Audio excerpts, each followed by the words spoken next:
100 দিনের কাজে নির্মাণ সামগ্রী সরবরাহ করে দীর্ঘ প্রায় 3 বছর বকেয়া পাননি ঠিকাদাররা। বকেয়া আদায়ের দাবিতে জোট বেঁধে আন্দোলনে নামছে ঠিকাদাররা।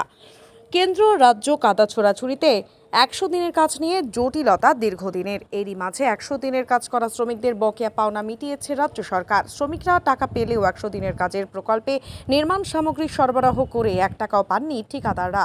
100 দিনের প্রকল্প থেকে প্রায় 3 বছর আগে ঢালাই রাস্তা, চেক ড্যাম, বাউন্ডারি তৈরি করেছেন। নির্ধারিত সময়ে কাজ শেষ করে পঞ্চায়েত ব্লক অফিসে বিল জমা করেও এখনও দেওয়া হয়নি বকেয়া বিল। অনেকেই ধার নিয়ে সিমেন্ট, বালি, গিটি, ইট কিনে প্রকল্পের কাজ সম্পূর্ণ করেছেন। দীর্ঘ 3 বছর ধরে বকেয়া না মেলায় আর্থিক সংকটে ঠিকাদারদের দাবি, ঋণ করে পাওনাদারদের কাছে টাকা নিয়ে ইট, বালি, সিমেন্ট সরবরাহ করা হয়েছে, এখনও টাকা পাওয়া যায়নি। পাওনাদারদের তাগাদায় অনেকে লুকিয়ে বেড়াচ্ছে, অনেকেই ভিন রাজ্যে পালিয়ে গেছে। শনিবার পুরুলিয়া শহরের একটি হোটেলে বকেয়া আদায়ের দাবিতে MGNREGS সাপ্লায়ার্স ইউনিয়নের ব্যানারে অনুষ্ঠিত হয় সংগঠনের প্রথম বৈঠক। এই বৈঠক থেকেই বকেয়া আদায়ের দাবিতে সরকারকে চাপে রাখতে আগামী দিনে আন্দোলনের রূপরেখা তৈরি করেন 100 দিনের প্রকল্পে নির্মাণ সামগ্রী সরবরাহকারী ঠিকাদাররা।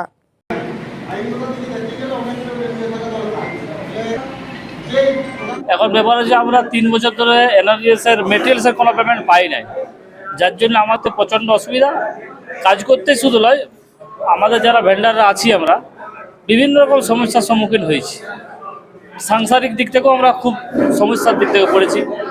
এমনকি ধরুন সচরাচর এমন অনেকগুলো ভেন্ডার আছে যারা মার্কেটে বার হতে পারছে না, বাইরে কাজ করতে চলে গেছে। এই ব্যাপারটার জন্য আমরা বাধ্য হয়ে এবং দেখছি যে দিনকে দিন পিছন দিকে যাচ্ছে পেমেন্ট। আমাদের যা আর আশা হচ্ছে না যে এরা নর্মালি পেমেন্টটা দেবে বলে সরকার পক্ষ। এরপরে বাধ্য হয়ে আমরাকে জুট বেঁধে শুধু আমাদের ডিস্ট্রিক্ট নয়, আমরা পুরো স্টেট একত্রিত হয়ে আমরা স্টেট এবং সেন্ট্রাল দু জায়গায় আমরা ডেপুটেশন দেব। আমরা যদি পয়সা না পাই আগামী দিন তার কি ব্যবস্থা হবে সেটা আমরা ভাববো, আন্দোলন চালিয়ে যাব। আমার নাম গৌতম পান্ডে। আমরা বাধ্য হলাম নামতে। কিছুদিন আগে দেখলাম যে রাজ্য সরকার আমাদের যে লেবার পেমেন্টের একটা কিছু অংশ দিয়েছে, কিন্তু আমরা যারা ঠিকাদারি করেছি, মেটেরিয়াল সাপ্লাই দিয়েছি, তারা কিন্তু টোটালি আজ 2-3 বছর বঞ্চিত। আমরা হয়তো ঘুরে বলছি বা 5টা লোকের সঙ্গে মিশছি, কিন্তু আমাদের পজিশন এত নিচে নেমে গেছে, এত বাজে অবস্থা হয়ে গেছে, আমরা প্রকাশ করে বলি নাই, কিন্তু আমাদেরকে বাধ্য হয়ে এই রাস্তায় নামতে হয়েছে। আশা করছি যে সরকার আমাদের নিয়ে ভাববে। হ্যাঁ, প্রচুর। আমার ব্লকে তো অনেক আছে। আমার ব্যক্তিগত আমার নিজের অ্যাকাউন্টে মোটামুটি 2 কোটির মতন আছে। হ্যাঁ, 3 বছর হয়ে গেল। না পেলে সরকার চিন্তা ভাবনা যদি না করে, তাহলে আমাদের আগামী দিনে হয়তো অন্য পথ বাছে নিতে হবে।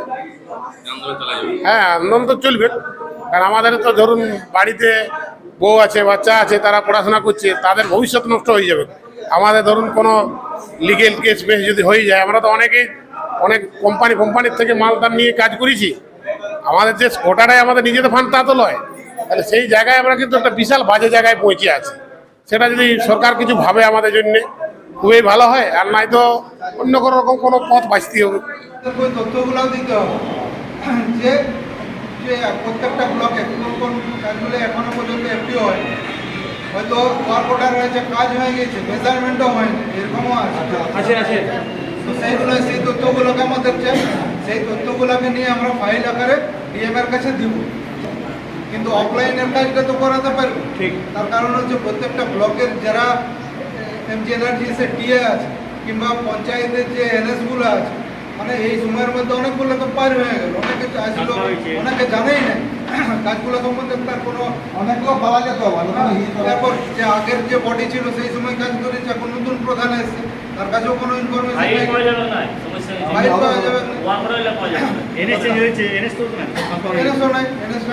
বিভিন্ন ব্লকের যে MGNREGS এর টিএরা আছে তারাও বদলে হয়ে গেছে।